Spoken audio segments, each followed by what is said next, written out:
In today's video, I'm going to teach you how to use the MACD indicator on Robinhood to find buy and sell signals for stocks and ETFs. Whether you're just getting started or looking to improve your trading strategy, this walkthrough will guide you through each step, explaining not only how to set things up on Robinhood's website, but also how to interpret and act on the MACD signals for more informed trades. So let's jump right in. First, head to robinhood.com on your computer and log in with your account details. Once you're logged in, look for the section called Legend, which will help you navigate to the right place for analyzing your stocks or ETFs. From there, pick the stock or ETF you're interested in by giving it a click. This action will open up a detailed chart for that security. The chart is where you'll be adding indicators and carrying out your technical analysis.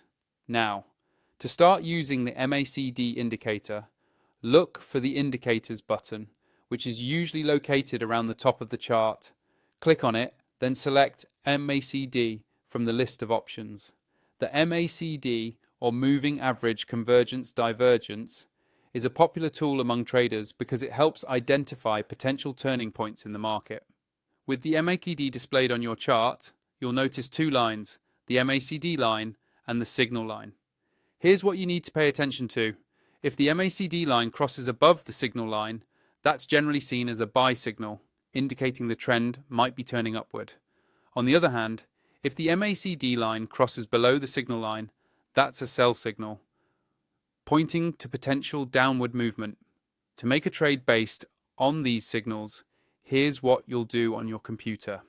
When you see that buy signal, again, that's when the MACD line crosses over the signal line.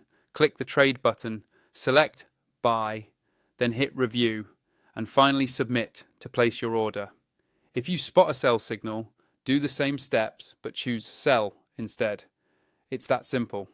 Trade, choose your action, review your order, and submit. Now, a quick but important tip to help you avoid bad trades. Consider adding a trend filter.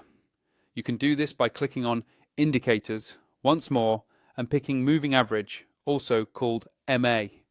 This overlay shows you the average price of the stock over a period of time, helping you judge the overall trend. If the price is consistently above the moving average, it adds extra strength to a buy signal. If it's below, it makes the sell signal stronger. So to wrap up, log into Robinhood, open your stock chart, add the MACD indicator, watch for those line crossovers to signal buys or sells, and use the moving average to confirm your trade decisions. By combining these tools, you'll have a more confident approach to trading on Robinhood. Thanks for watching and happy trading.